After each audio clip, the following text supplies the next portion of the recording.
What's up, guys? The Pokemon 2023 World Championships in Yokohama, Japan are just around the corner, and today we're going to do something that's very cool. We're about 2 weeks out from the event, so today we're going to go ahead and do a tier list of the decks I think are the best for the event, the decks that are like S tier, meaning the decks you want to beat, D tier, the decks that can be kind of ignored. Not necessarily indicative of what I'm going to play because I am cuckoo and I don't know what's going to happen in 2 weeks for me. Everything can change. I'm literally going across the globe, so this is my tier list of decks that I think are good, why, and where I think they'll place.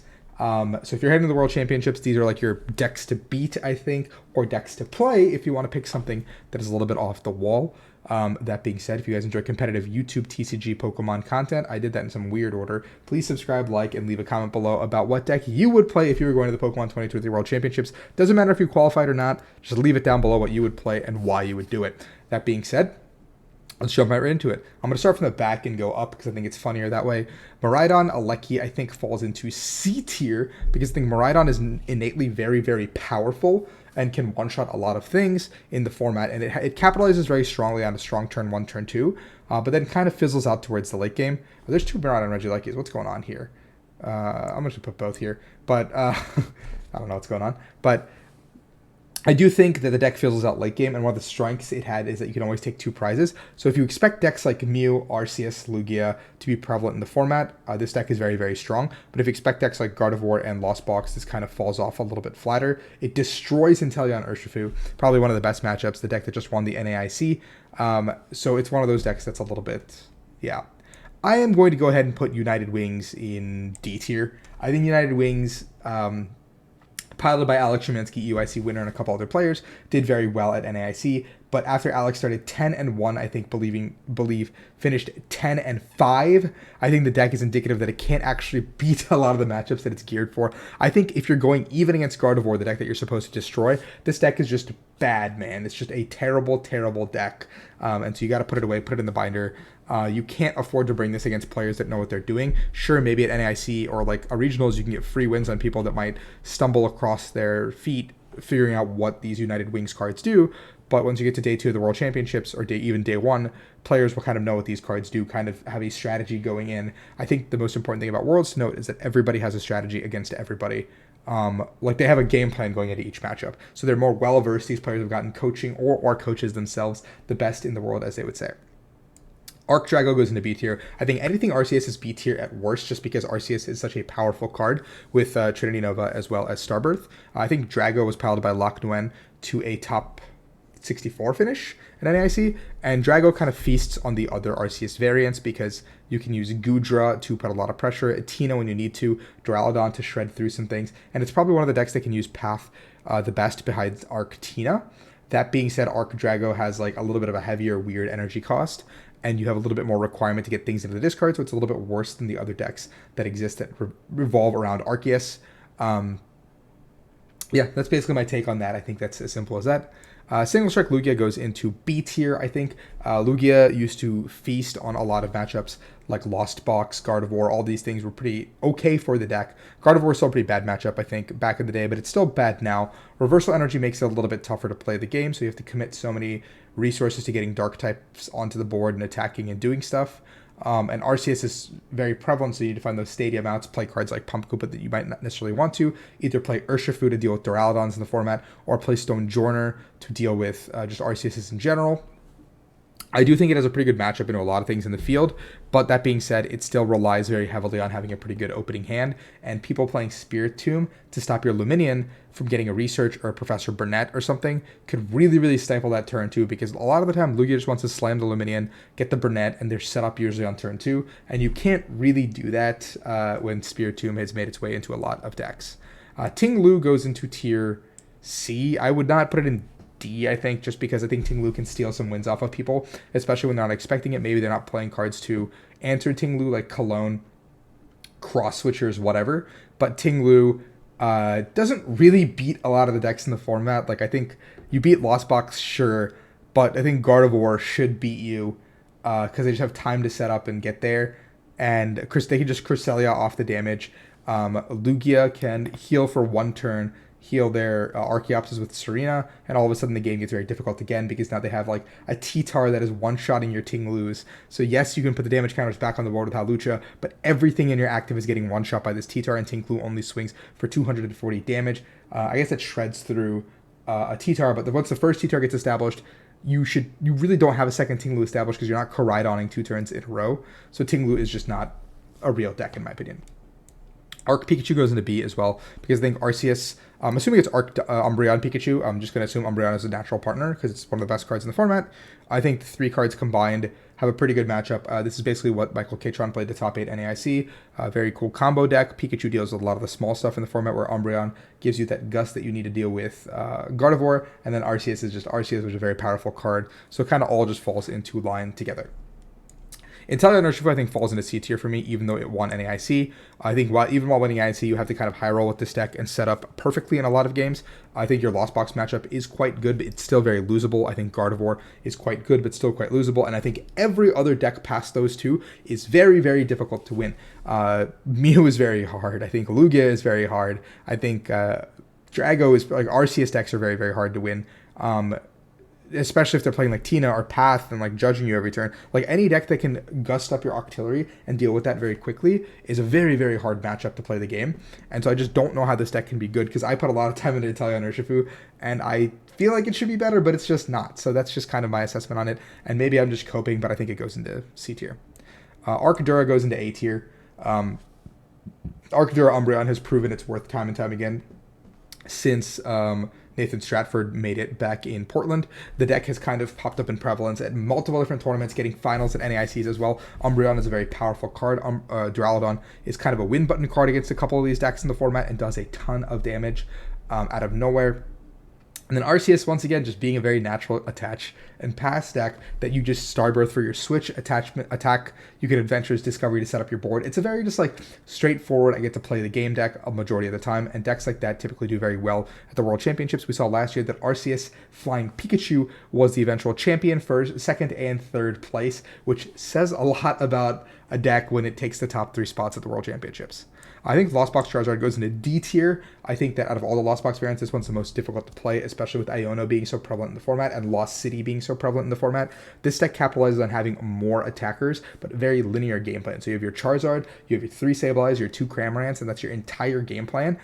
And once they start getting Lost Zone, you really can't do much. You don't have the speed like Turbo does to accelerate and get to those points. And then you really struggle against Iono because you don't have the advantage of having Greninja in your deck to draw more cards. So that just puts you in a really awkward spot to play the game. And I think that just is hard to play the game like that. And I think like if you're playing any Lost Zone variant, this is just like simply put the worst of any of the options you could pick from, and I just don't know why you would when there's like better options across the board. This is not even the easiest version to play. It's very difficult to play, actually, in my opinion. But yeah. Fusion Mew goes into B tier. I think Fusion Mew is still very powerful. The turn 1 knockout is very, very scary for a lot of decks. If you can get the Lost City and take out a Gardevoir piece like Ralts or something, they're in a lot of trouble. However, that does not apply to Comfy decks because Comfy decks can always just set up, take their time. Giving up the first prize does not matter. Against Arceus decks and Lugia decks, if you can get the first 2 prizes with the Meloetta knockout, you are so far ahead, it's very hard for them to play the game. So yes, there's a lot of pressure you can put on, but the caveat is your deck is playing so many bad cards that your opening hands get clogged up very much more often. Sorry, that's what I'm trying to say. 4 Fusion Strike energies are now in your deck. You now have to play Meloetta. Some of these Pokemon you want to play Meloetta Ice Cube, whatever. You have to play Alessa's Sparkles that clog up your hand. You no longer have room to play just like 4 Path, 4 DTE, whatever. It's the only chance you have against Spiritomb, but you're still not doing well against Spiritomb. I think Drapions are being cut from lists for sure, but I just think this deck's overall power level has gone down across the board, and I think, yes, you can high roll and win some matchups, but I just don't think this deck is what it used to be. Chien Pao Excalibur goes into B tier for me because the deck is just a better Miraidon in my opinion, where you have a lot of power at every facet of the game. Chien Pao's early game is always really sketchy because you kind of need to open Chien Pao and hope your Greninja's not prized, and then you have to hope you have an Irida. Like your opening hand has to be like playable to some extent, or you're just completely doomed. If you're playing the Arceus version, you have a little bit more leeway to kind of set up and get the ball rolling. If you're playing the Palkia version, you do not have that leeway to get the ball rolling. So it's like you have to kind of Pokestop into good cards and not hope you're bad. Like like you don't mill your good cards and they have to come to your hand. Like it's a lot of like what ifs in the early game, but the high ceiling of the deck is really insane where you can get like the cross switcher clone Greninja play and just like take out 2 Ralts or 2 Comfy, and the game just gets like so easy from there against both those matchups. Or against like big decks like Arceus, you can get the turn 2 Candy of Excalibur, one shot in Arceus, you're now winning the prize trade. If Arc doesn't go Dura turn 2, or if they went second, they have to go into Arc, attack into your Chien Pao, you take 2 more prizes, all of a sudden you're left with 2 prizes for the whole game, and you might have a setup board even that has to be dealt with. Like your Excalibur can't be chased down, and typically by that point, if you ear it twice, you've set up 2 Excalibur anyway. So the deck is very scary, but I think it falls into B tier because it just kind of falls flat on its face in the early game. Guja Lost Box goes into C tier for me. I don't think it's as bad as Lost Box Zard, but I just typically wouldn't play because I don't know what matchups Guja is necessarily good into anymore, because Guja used to be good into Arc decks that weren't suspecting, Lugia decks that weren't suspecting, and I guess like Lost Box, I don't know, like Guardi I think destroys Guja. I think Single Strike Lugia destroys Guja. I think Duraludon decks destroy Guja. Like you just go down the list and you're like, what does this deck have a good matchup into? Like what does this deck actually beat? And when you can't actually answer that, that is why it falls into C tier. Arceus Giratina goes into A tier for me because I think it's on par with power with Arceus Duraludon Umbreon. I think Arceus Giratina is a much more simplistic version of just setting up, attach, attacking, but you have Path Judge, Path Iono to keep consistently disrupting your opponent. So your early game, you have to rely on these Arceuses to kind of go into the Giratina in the late game and finish it up. And I think that goes a very long way with this deck because it's so simple to do, but it just does it and it wins games. And you have so many tech slots that you can play cards like Cleansing Gloves, Box of Disasters, Choice Spelt, Barrel Line, Spirit Tomb, Squovit. Like you have all these pieces that this deck is so flexible with what you can do, but also very rigid at the same time. I think this deck relies on Barrel quite a bit. That's why it's not S tier. I think if you didn't have to rely on Barrel, the game becomes a lot easier because Lost Box can just pick off your Barrel and Iono you at a certain turn and put a lot of pressure on you, or Gardevoir can do the same thing with Cresselia where they take off the Bidoof and put a ton of pressure on you. But in all these matchups, you're just hoping, like for a turn or two, that your path sticks and it does something. Because if it doesn't, you are in a lot of trouble in a lot of matchups. Like you play the game from a turn behind, I think. But I think the matchup, the reason we're seeing Arctina perform where it is right now is just because so many decks are just not respecting it or being put in a position where, yeah. I think Mew Genesect goes into C tier, which is like a crazy thing to say, but I think for the first time in Mew's long history, the deck does not have the power level it used to have. I think Spiritomb is in a lot of decks, and it's very difficult. I think at Worlds, people are more willing to play a win button card just because every round is so important that if you have a card that just could win you a matchup, even if you only hit one Mew Genesect, like, you just get a win against a Mew Genesect. So that's one of your, like, 7 rounds or one of your 8 rounds. And that goes, like, quite a long way. So I think Mew has fallen to the wayside just because it's very difficult. And DTE Mew just, it doesn't hold a candle to, like, the decks like it used to. I do think it's still very powerful, and Path Judge is very good. But I just think that, like, your opponent going first, nest balling for Spiritomb, and you just sitting there like, I've lost this game, is, like, the worst feeling in the world. And I think you just have to drop it to C tier. Because even if you get the Mews up and running, you have terrible matchups in a Gardevoir, you have terrible matchup in a Lost Box. And I think, like, all the Arceus variants, Arceus Dura playing, like, big beefy guys like Dura, and Umbreon being able to one-shot your Mews, and Tina being able to one-shot your Mews as well with Choice Belt, just makes your life so difficult. Like, Single Strike Lugia unintentionally also just bodies you because they have the Yveltal and the 2 T-Tars potentially, or like 1 T-Tar, 1 Yveltal. So every deck above this, like, basically beats it. You probably beat Chien Pao just because Path Judge, Iono Judge is probably very good. But also, like, if they just get to play the game, maybe you don't beat them. Like, maybe you don't beat any of these decks ahead of you, which is why I think Mew Genesect falls into C tier. Giratina Lost Box, I think, falls into B tier, just because I think Giratina Lost Box is probably one of the better Lost Box variants compared to the ones we've talked about. Giratina has a insane amount of late game pressure on a lot of decks. Star Requiem is very, very powerful against, like, Arceus decks, against Lugia decks, against the big decks, but against the small decks you really struggle. Like, I think Gardevoir and Lost Box are 2 of this deck's toughest matchups. And spoiler alert, we're going to get there in a second, but I think those are your 2-tier S decks. So if you can't have a good matchup into the 2-tier S decks, I feel like the deck cannot be higher than B tier.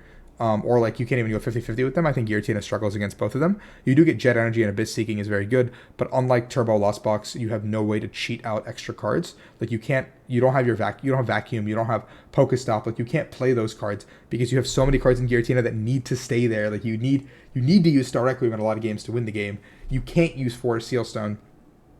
So it's just a deck that needs to have space and time. Is that a joke? I don't think that's a joke with Diamond and Pearl, whatever. But Giratina just falls a little bit short of the other art, like the Tina variants, I think. And I think Tina is a little bit of a trap. And I think it's very prone to tying as well. I think Tina is very, very prone to tying. I'm assuming this Lugia is the colorless Lugia, and I'm going to go ahead and drop that into C tier. I think Lugia Single Strike has advantages because you have like the power level to one-shot things, and you have the ability to set up and actually get where you need to be. So even if you're falling behind, you can one-shot some Pokemon, make your way back into the game, and call it a day. I think the colorless version is like Path, and I hit you with a Snorlax and hope for the best, and everyone's like, okay, man, sick 180 damage. Let me just bop you back in the face. And then colorless Lugia is like, oh no, I've taken 4 prizes, but I don't have any energy left. What do I do? That sounds like a you problem. Like it's a you problem for sure. So I just think the colorless Lugia has never been good. I just don't know how the deck actually functions without like bleeding out completely. Like you don't actually have an advantage in anything because your damage is so low. Your energy commitments to every attacker is so high, and yeah, it's just bad. I think I just don't like the deck. I'm a hater. You can call me a hater here. I think that's fair to say. Gardevoir goes into S tier. I think Gardevoir is one of the best decks in the format. You saw 25% share at NAIC, but the big thing about Gardevoir, it has not won anything besides the regionals that Henry Brand played. Tord got second with it. You saw a lot of good finishes with 2 top 4s at NAIC. So the deck is obviously not too shabby, but a lot of good players played it, which meant that a lot of good success translated. But usually with a tier S number 1 like must-beat deck, it never usually wins Worlds because everyone targets Gardevoir. Like what's everyone going to do when they go in? Find those tech cards that might make their deck a little bit worse, but if they have a better Gardevoir matchup, they'll take that because 25% of the meta means you expect to hit Gardevoir every 4th round. And if there's only 7 rounds, that means you're hitting probably 2 Gardevoirs. And if you can get 2 wins against Gardevoir, you're in a much better spot. That is also the same for day 2. Last year, Palkia was so prevalent, and the Arc Pikas that won the tournament feasted on these Palkias. And that's the exact same logic I'll use here. I think Gardevoir is the best play. Gardevoir is the best deck in the format. It is not the best play for the World Championships. And I will say that wholeheartedly. I say that as someone who's simped for Gardevoir, and I think this deck is very, very strong. Lost on Bach is my other tier as deck. I think Turbo is very strong, and in the hands of above average players, it has a lot of wonder to it. I think World Championships, you expect players to be above average. I think that's a given that they've qualified for the World Championships, meaning they're already above average and performing at a level that other players are not throughout the season, and that will put them in a realm of their own. And these players will probably be able to pilot Lost Box to a sufficient degree, not make as many mistakes, not be goofing around the place, play a little bit better, get to where they need to be. Ties are still going to be very prevalent. That's like the downside to Lost Box, but it is like so. Like you saw Azul's group just dominate this entire season with it. It's so good in the hands of a capable player, and I think that's why Lost Box also falls into tier S. And I expect some players to fall back on comfort and play their Lost Box deck. That being said, that is my tier list, guys. I hope you agree, enjoy, whatever. Disagree with me in the comments if you feel free. I'm heading to the World Championships in 2 weeks.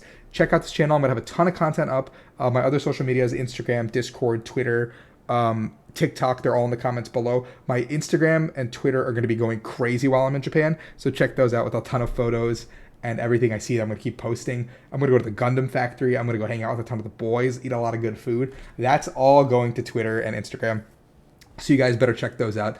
And I'll be making sure to do some YouTube videos where I can. And I'm going to have the most insane banger World Championship vlog. So check that out. Last year's vlog is going to be up here. You guys can check that out as well to get a teaser for what the World Championships are like. So thank you so much for watching. Peace out, guys.